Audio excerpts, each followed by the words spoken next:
નમસ્કાર દર્શક મિત્રો, @ગુજરાતમાં આપનું સ્વાગત છે। ગુજરાતમાં કોંગ્રેસે સત્તા પરિવર્તન માટે કમર કસી લીધી છે। આગામી 2027ની ચૂંટણી માટેની તૈયારીઓને ઓપ આપવા ગુજરાત કોંગ્રેસ સંગઠન માળખામાં ફેરફાર કરી શકે છે, જેના પગલે ગુજરાતમાં આગામી 2027ની ચૂંટણીમાં સત્તા પરિવર્તન કરવા માટે પ્રિયંકા ગાંધી વાડરાને ગુજરાત કોંગ્રેસની કમાન સોંપે તેવી પૂરેપૂરી સંભાવના છે તેવું ચર્ચાઈ રહ્યું છે। એટલે કે ઉત્તર પ્રદેશની જેમ કોંગ્રેસને બૂથ સ્તરે મજબૂત કરવા માટે પ્રિયંકા ગાંધી વાડરા ગુજરાત કોંગ્રેસની કમાન સંભાળી શકે છે। આ અંગે શક્તિસિંહ ગોહિલ મોવડી મંડળ પાસે જે પણ જવાબદારી મળશે તે નિભાવવાની તૈયારી દર્શાવી છે। ખબર એવી મળી રહી છે કે આગામી વિધાનસભાની 2027ની ચૂંટણીને ધ્યાનમાં રાખીને રાજ્યનો હવાલો પ્રિયંકા ગાંધી સંભાળશે તેવી ચર્ચાએ જોર પકડ્યું છે। ત્યારે આ બધાની વચ્ચે ગુજરાત કોંગ્રેસના પ્રદેશ પ્રમુખ શક્તિસિંહ ગોહિલને હરિયાણાના પ્રભારી બનાવવાની માંગ થઈ રહી છે।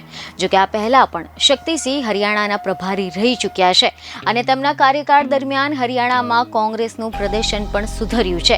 ત્યારે હવે ફરીથી વિધાનસભાની ચૂંટણી પહેલા શક્તિસિંહ ગોહિલને હરિયાણાના પ્રભારી બનાવવાની માંગ થઈ રહી છે।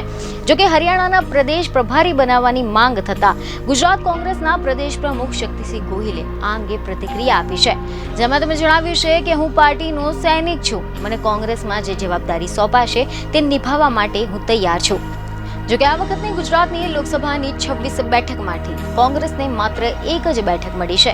બનાસકાંઠા બેઠક જીતીને પણ કોંગ્રેસ એટલી બધી ખુશ થઈ ગઈ છે જાણે કે ભાજપ કરતાં પણ વધારે બેઠક જીતી લીધી હોય, કારણ કે 10 વર્ષ બાદ લોકસભાની ચૂંટણીમાં કોંગ્રેસ ગુજરાતમાં ખાતું ખોલાવવામાં સફળ રહી છે અને આના જ કારણે CR પાટીલના દરેક બેઠક પર 5 લાખથી જીતવાનો જે ટાર્ગેટ હતો તે વિફરી ગયો છે।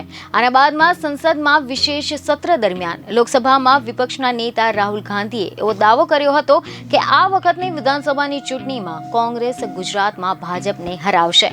બીજને ખબર સાથે ફરી મળીશું। ધન્યવાદ।